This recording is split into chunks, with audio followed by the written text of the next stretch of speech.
अस्सलाम वालेकुम स्टूडेंट्स। इस वीडियो लेक्चर के अंदर हम बात करेंगे डाटा ऑर्गेनाइजेशन और डाटा एनालिसिस की। बायोलॉजिकल मेथड का जो मोस्ट बेसिक और मोस्ट इम्पोर्टेंट स्टेप है वो है data organisation and data analysis. Data organise किया जाता है फिर उसका एनालिसिस किया जाता है। ये बहुत ज़रूरी है किसी भी बायोलॉजिकल प्रॉब्लम को सॉल्व करने के लिए।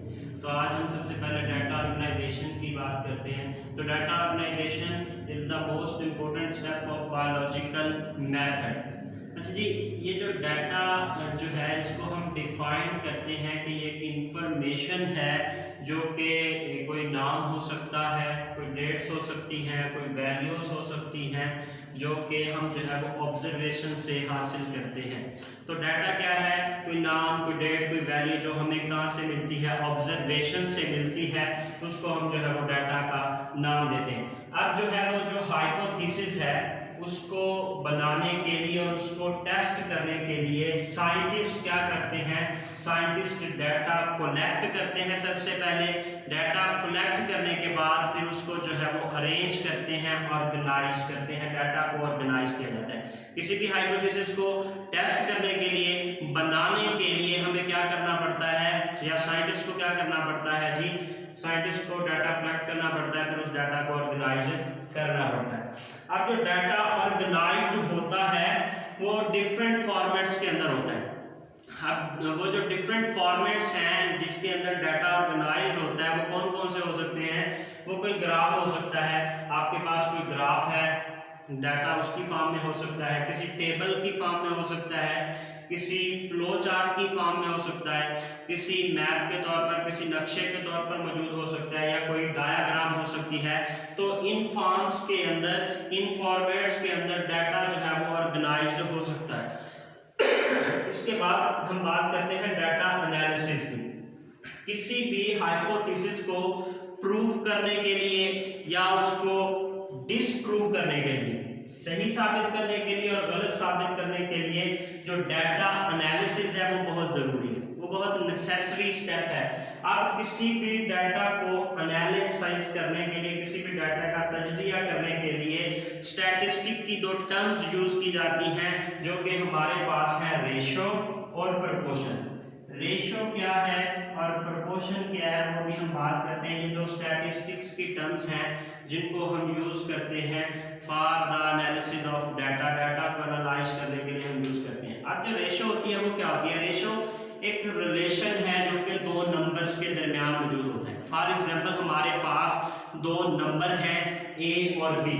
ए और बी के दरमियान जो तनासब है, जो रिलेशन मौजूद है, क्वेश्चन जो मौजूद है, उसको हम जो क्या नाम देते हैं? उसको हम रेशो का नाम देते हैं। अब ए बी की रेशो है और बी ए की रेशो जो है वो हमारे पास आ जाता है। दोनों के दरमियान जो आपस में लिंक चल रहा है, जो रिलेशन चल रहा है ए और बी का, उसको हम रेशो का नाम देते हैं। इस रेशो को दो साइन से जो है वो डिस्क्राइब किया जाता है, लिखा जाता है। वो साइन कौन कौन से हैं? एक तो हमारे पास ये सिंपल जो है वो डिवीजन वाला, जो तकसीम वाला साइन है, इसको हम यूज़ करते हैं। दूसरा साइन हमारे पास ये कोलन का साइन है जिसको हम जो है वो एज अ रेशो साइन जो है वो यूज़ करते हैं।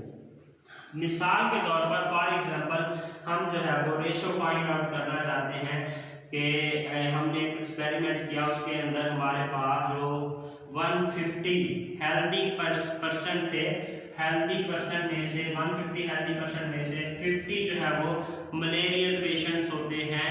और अगर हम बात कर रहे हैं कि 50 मलेरियल पेशेंट हैं और 150 हेल्दी पर्सनस हैं, टोटल 200 लोग हैं। 200 में से 150 हेल्दी हैं और 50 जो है वो मलेरियल पेशेंट हैं।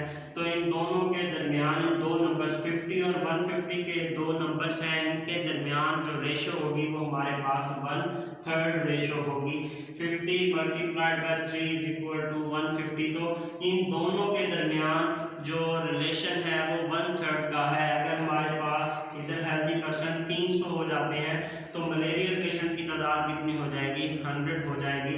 तब भी रेशो यही रहेगी 1/3। चलिए दूसरा जो इसके अंदर हम यूज करते हैं टर्म वो है प्रपोर्शन की। प्रपोर्शन के अंदर हम जो है वो ज्वाइन टू इक्वल रेशोज, जो दो रेशोज होती हैं उनको हम जो है वो ज्वाइन करते हैं, दो इक्वल रेशोज को, और इसको हम जो है वो इक्वालिटी के साइन से जो है वो शो करते हैं। ये जो प्रपोर्शन का रिलेशन है, दो रेशोज के दरमियान जो रिलेशन है, इसको हम शो करते हैं। ये जो इक्वालिटी का साइन होता है इससे हम शो करते हैं। मिसाल के तौर पर हमारे पास ये दो जो है वो रेशोज हैं, ए रेशो बी और सी रेशो डी, हमारे पास दो रेशोज थी। इन दोनों को हमने इक्वल किया, इनको जो है वो हमने ज्वाइन किया, टू इक्वल रेशोज को, इनके दरमियान हमने इक्वालिटी का साइन लगाया, और जो है वो इस तरह से हम इस रिलेशन को नाम देते हैं प्रपोर्शन का। इसमें अगर हमारे पास इन तीन चीज़ों की A B C three values जो है अगर हमें मालूम हो, तो जो फोर्थ वैल्यू है उसको हम जो है वो फाइंड कर सकते हैं, उसको हम कैलकुलेट कर सकते हैं। फिर मिसाल में भी आगे भी हम देखेंगे।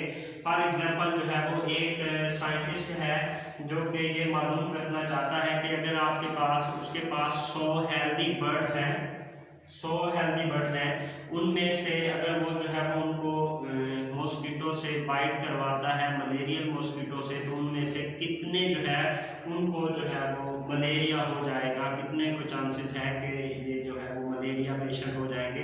तो ये इसने फाइंड आउट करना है हेल्दी 100 हेल्दी बर्ड्स में से 100 उनके पास हेल्दी बर्ड्स। फॉर एग्जांपल कोई भी बर्ड हो सकता है, वो चिड़िया हो सकती है। अगर 100 हेल्दी चिड़िया है उसके पास, तो उसको अगर वो इन्फेक्ट करवाता है मलेरियल जो मॉस्किटो है उससे, तो कितने जो बर्ड्स होंगे इनमें से जिनको मलेरिया हो जाएगा, वो फाइंड आउट करना चाहता है। उसके पास एक पिछला एक्सपेरिमेंट उसने परफॉर्म किया था, उससे जो डाटा आया था उसने 20 बर्ड्स में से जो 14 बर्ड्स थे उनको मलेरिया हो गया था। एक एक्सपेरिमेंट उसने पहले परफॉर्म किया, उसमें उसने देखा कि अगर 20 बर्ड्स हों उसके पास, तो 20 में से 14 बर्ड्स को जो है वो मलेरिया हो जाता है जब वो उसको इन्फेक्ट करवाता है बाय द मलेरियल जो हमारे पास मॉस्किटो है। अब जो 100 बर्ड्स हैं इनमें से कितनों को होगा, तो हमारे पास जो फर्स्ट रेशियो है वो कौन सी है, फर्स्ट रेशियो है 14:20, मतलब 20 में से जो 14 बर्ड्स होंगे उनको क्या होगा, उनको जो है वो मलेरिया हो जाएगा। ये हमारे पास फर्स्ट एक्सपेरिमेंट के अंदर उसने जो है वो ये रेशियो फाइंड आउट कर ली कि जो है वो 20 में से 14 ऐसे हैं जिनको जो है वो मलेरिया हो जाएगा। जो सेकंड रेशियो है हमारे पास हो गया है 100 हेल्दी परसेंट में, जो हमारे हेल्दी बर्ड्स हैं, और हमने फाइंड क्या कर रहे हैं इनमें से कितने ऐसे होंगे जिनको मलेरिया हो जाएगा। जो हमारे पास अनफाइंड वैल्यू है उसको हम यहाँ पे x से जो है वो एक्सप्रेस करेंगे। फिर हम जो है इसको जो है वो प्रपोर्शन की फॉर्म में देखते हैं, टू इक्वल रेशियोज को हम जो है वो ज्वाइन करते हैं जब, तो हमारे पास फर्स्ट रेशियो है 14:20 और सेकंड रेशियो है x:100। अब हमने बात की थी ये जो 14 और 20 का जो रिलेशनशिप है इसको हम जो है वो इस साइन से भी शो करते हैं। ये जो हमारे पास तकसीम का होता है डिवाइड करने का, तो हमारे पास 14/20 आ जाता है, 14/20, और यहाँ पे जो हमारे पास x है ये हमारे पास आ जाता है x/100, x/100। अब यहाँ पे हुआ क्या जी, ये जो x के नीचे 100 मौजूद है ये यहाँ पे डिवाइड हो रहा है, तो ये दूसरी साइड पे आके मल्टीप्लाई हो जाएगा। जब हम इसको मल्टीप्लाई करते हैं तो हमारे पास ये 0 0 से कट गया, ये 2, ये 7 से कट गया, और हमारे पास जो आंसर आ जाता है वो आता है 70। जो 100 बर्ड्स हैं उनमें से 70 बर्ड्स ऐसे होंगे जिनको जो है वो क्या हो जाएगा, मलेरिया हो जाएगा। इस तरह से हमारे पास जो प्रपोर्शन है इससे हम डाटा को एनालाइज कर सकते हैं, किसी भी डाटा को जो है वो उसका एनालिसिस कर सकते हैं, जो कि बहुत ही ज़रूरी है for the testing of hypothesis, for the formulation of hypothesis. इसके बाद हमारे पास जो है वो कुछ मैथमेटिक्स के भी जो है वो चीज़ें बायो के अंदर यूज़ होती हैं। तो बायो के अंदर जो अप्लाइड मैथ है वो इस्तेमाल होती है फॉर किस चीज़ के लिए, जो बायोलॉजिकल प्रॉब्लम्स हैं उनको सॉल्व करने के लिए।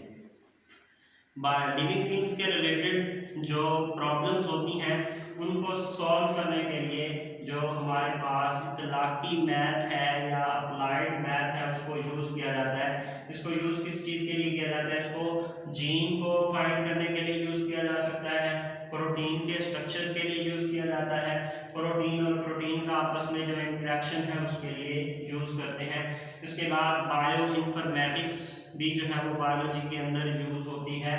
बायो इन्फॉर्मेटिक्स के अंदर हम कंप्यूटेशनल और स्टैटिस्टिकल जो है वो टर्म्स यूज़ करते हैं for the data analysis. Data को एनालाइज करने के लिए, डाटा के एनालिसिस के लिए हम जो है वो बायो इन्फॉर्मेटिक्स, कंप्यूटेशनल या कंप्यूटर की जो चीज़ें हैं, कंप्यूटर की जो टर्म्स हैं उनको इस्तेमाल करते हैं। इसके साथ हमारा लेक्चर कंप्लीट होता है। अल्लाह हाफिज़।